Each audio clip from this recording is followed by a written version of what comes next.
할렐루야. 5월 27일 금요일 새벽입니다. 내 평생에 가는 길 1절 4절 찬양하겠습니다. 내 평생에 가는 길 순탄하여 늘 잔잔한 강 같든지 큰 풍파로 무섭고 어렵든지 나의 영혼은 늘 편하다. 내 영혼 평안해. 내 영혼 평안해. 저 공중에 구름이 일어나며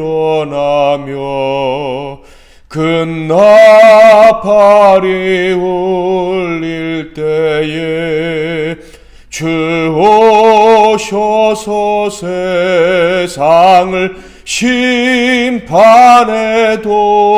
나의 영혼은 없으리. 내 영혼 평안해. 내 영혼 평안해. 오늘 하나님께서 주시는 은혜의 말씀은 구약성경 열왕기하 5장 15절 말씀이 되겠습니다. 열왕기하 5장 15절 말씀을 봉독해 드리겠습니다. 나아만이 모든 군대와 함께 하나님의 사람에게로 돌아와서 그의 앞에 서서 이르되 내가 이제 이스라엘 외에는 온 천하에 신이 없는 줄을 아나이다. 청하건대 당신의 종에게서 예물을 받으소서 하니. 오늘은 만물의 주인이신 하나님, 만물의 주인이신 하나님이란 제목으로 하나님 말씀을 상고하겠습니다. 샬롬, 주님의 평강이 함께 하시기를 빕니다. 여러분에게 주신 믿음 때문에, 선물로 거저주신 믿음 때문에 어떤 상황에서도 평강을 누리시기를 축복합니다. 오늘은 이 샬롬을 믿고 그리고 당연히 샬롬을 누리고 살을 수 있는 이유에 대해서 하나님께서 가르쳐 주신 부분을 여러분에게 전달해 드리고자 합니다. 11기하 4장부터 6장 7절까지는 엘리사가 하나님의 은혜 가운데 행했던 기적 6가지를 기록하고 있습니다. 첫 번째와 두 번째 기적에 대해서는 우리 지난 이틀간 살펴보았었죠. 선지생도 남편을 잃은 미망인의 가난함을 해결해 준 사건과 수넴 여인에게 아들을 갖게 하고 또 그 아들이 죽었을 때 살려낸 기적, 이 두 가지를 우리가 이미 살펴보았습니다. 그리고 세 번째부터 여섯 번째까지 기적은 이런 것들이에요. 세 번째 거는 흉년의 때 선지생도들이 겨우 마련한 귀한 국에 독이 들어가 있을 때 그것을 해독했던 기적. 그리고 한 사람이 선지생도들에게 보리떡 20개와 채소 1자루를 보냈는데 그 적은 것으로 100명을 먹이고 남은 기적. 그 다음에는 나병으로 여겨지는 아람의 나아만 장군을 고친 기적. 그리고 마지막으로는 선지생도가 빌려와서 사용하던 돌도끼가 물에 빠졌는데 그 돌도끼를 건져낸 기적. 이렇게 기록되어져 있습니다. 세 번째부터 여섯 번째 이 기적들을 간단하게나마 설명을 해드리면, 첫 번째 국을 해독한 기적은 이렇게 진행이 됩니다. 4장 38절에 보면 엘리사가 다시 길갈에 이르니 그 땅에 흉년이 들었는데 선지자의 제자들이 엘리사의 앞에 앉은지라. 엘리사가 자기 사원에게 이르되 큰 솥을 걸고 선지자의 제자들을 위하여 국을 끓이라 하매. 이 말씀을 통해서 선지자 생도들이 공동생활을 했구나라는 것을 다시 한번 확인할 수가 있죠. 길갈에 모여있던 선지 생도들입니다. 그런데 흉년이 임해서 먹을 것이 몹시 부족했던 것 같아요.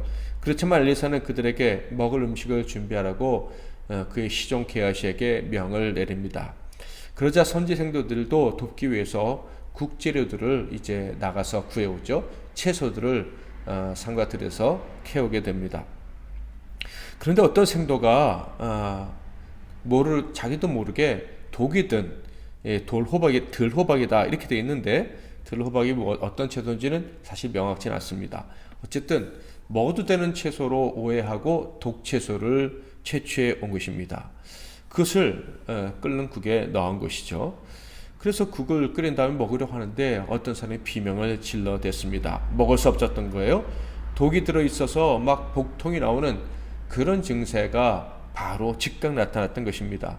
그래서 힘들게 끓인 국을 먹을 수 없게 된 거예요. 40절에 보면 이에 포다가 무리에게 주어 먹게 하였더니 무리가 국을 먹다가 그들이 외쳐 이르되 하나님의 사람이여 솥에 죽음의 독이 있나이다 하고 능히 먹지 못한지라.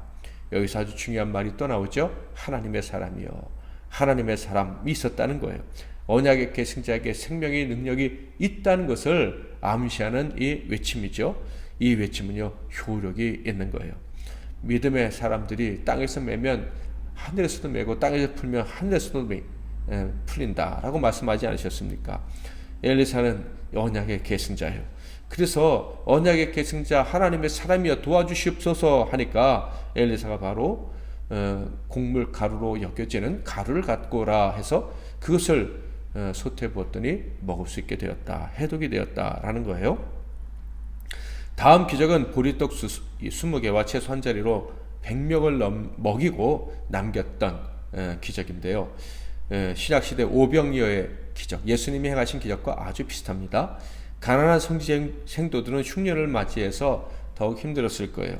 그런 선지생도들을 위해서 바알 살리사, 바알의 셋째 아들, 이런 그러니까 이름만 들으면 벌써 부정한 게 여겨지는 그런 동네죠. 그 동네에 살던 사람이 음식을 가지고 와서 선지생도들을 위해서 바친 거예요. 이렇게 바친 이유는요, 처음 만든 떡과 처음 수확한 양식, 채소든 곡식이든 하나님의 일꾼, 레위지파 사람들이죠. 선지자 같은 사람들에게 바치도록 하나님이 명을 내리셨어요. 그러니까 이 사람이 누군지 이름은 나오지 않지만 우상숭배가 만연하던 시대, 그런 도시에 살았음에도 불구하고 하나님의 말씀에 순종하려고 신실하게 살았던 사람인 거예요. 하나님과 그 일꾼들을 온 마음을 다해 섬기는 사람이 있었다. 이게 참 감사하다라는 것을 알 수가 있어요. 왕하 4장 42절에 보면 한 사람이 바알 살리사에서부터 와서 처음 만든 떡, 곧 보리떡 20개와 또 자루에 담은 채소를 하나님의 사람에게 드린지라. 그가 이르되 무리에게 주어 먹게 하라. 이 양식은 바친 사람에겐 큰 것이었지만 100명의 사람들이 먹기에는 턱없이 부족한 것이었어요. 그러나 하나님께서 먹고 남을 수 있도록 하셨다라는 말씀을 들은 엘리사가 하나님이 이렇게 말씀하셨으니 걱정하지 말고 나눠주라 해서 나눠주게 되었는데요. 이 제자들이 엘리사의 명령으로 나눠줬더니 100명이 다 먹고 남은 것이 있었다라는 거예요. 다음 기적은 유명한 나아만 장군이 요단강에서 7번 모욕하고 고침을 받은 기적입니다. 일반적으로 나아만의 병은 나병, 문두병으로 알려져 있지만 사실 확실치는 않습니다. 그러나 분명한 것은 당시의 의술로는 구제할 수 없었던 불치의 피부병이었던 것 같습니다. 그는 아람 나라의 군대 장관으로서 당시 이스라엘을 아주 두렵게 만들었던 세력이 강했던 그 나라의 군대 장관입니다. 그런데 그의 집에 포로로 잡혀가 있던 그의 아내의 몸종이었던 이스라엘 소녀가 이 아람 장군 나아만에게 복음을 들려준 거예요. 이스라엘의 엘리사에게 가면 그는 병을 고칠 능력이 있으니까 한번 거기에 가보라 라는 거예요. 그래서 이스라엘을 찾아오게 되죠. 엘리사는 그의 얼굴을 보지도 않았고요. 요단강에서 7번 몸을 씻으라 라는 말만 했습니다. 10절, 엘리사 5장 10절이에요. 엘리사가 사자를 그에게 보내 이르되 너는 가서 요단강에 몸을 7번 씻으라 내 살이 회복되어 깨끗하리라 하는지라. 나아만은 이렇게 얼굴도 보지 않고 건방지게 말하는 이 엘리사 때문에 몹시 화가 났지만 지혜로운 신하 때문에 순종해서 7번 몸을 씻었더니 깨끗하게 고침을 받는 기적을 경험하게 됩니다. 그리고 6번째 기적은 세독기 기적이에요. 엘리사의 제자들 중에 한 사람이 우리 선지 생도들이 묵는 집이 너무 작으니까 요단강가에서 나무를 베어다가 집을 새로 졌으면 좋겠습니다. 그래서 엘리사가 그래 함께 가서 나무를 하자라고요. 요단강가에 갔습니다.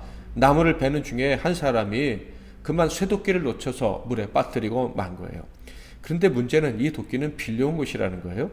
당시 쇠도끼는 비싼 것이었고 선지 성도들은 그것을 사서 갚을 능력이 없는 사람들이었어요. 빚을 갚지 못하면 어떻게 되죠? 종이 될 수도 있는 거예요. 선지자의 사역은커녕 한 사람의 종이 되어야 된다.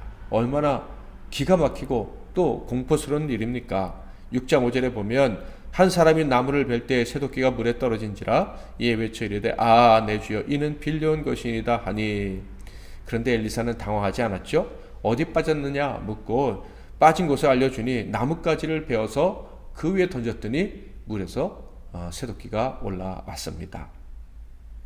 자, 이렇게 4장 38절부터 6장 7절까지 기록된 네 가지의 기적을 우리가 간단하게 살펴보았는데요. 이 기적들을 자세히 보면 공통점과 차이점이 있음을 발견하게 됩니다. 먼저 나아만 장군에 대한 기적을 제외하고는 모두가 다 하나님의 사람들 곧 선지 생도들에게 베풀어 주셨던 기적들입니다. 4개의 기적이 아닌 그 앞서 살펴봤던 6개의 기적까지 범위를 넓혀 생각해 보면 모두 다 참된 신자들에게 베푼 기적이고 불신자에게 베푼 기적은 나만 한 사람밖에 없었다라는 것을 알 수가 있어요.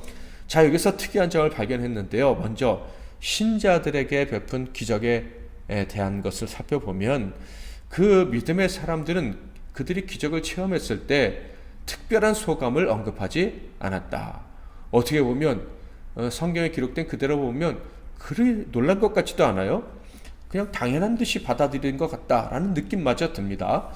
자, 이 각각의 기적들의 그 결론의 말씀, 그러니까 각각의 기적들에 대한 이야기 중에서 가장 마지막 절에 기록된 것을 살펴보면 선지생도 미망인에게 기적을 베풀어 주셨을 때 그 결론이 4장 7절입니다. 그 여인이 하나님의 사람에게 나아가서 말하니 그가 이르되 너는 가서 기름을 팔아 빚을 갚고 남은 것으로 너와 내 두 아들이 생활하라 하였더라. 이렇게 끝납니다. 수낸 여인이 아들을 낳게 해주었을 때와 그리고 그 아들을 죽음에서 다시 살려주셨을 때 각각의 결론이 되는 구절들로 볼까요? 아들을 낳았을 때 17절 여인이 과연 잉태하여 한 해가 지나 이때쯤에 엘리사가 여인에게 말한 대로 아들을 낳았더라. 끝이에요.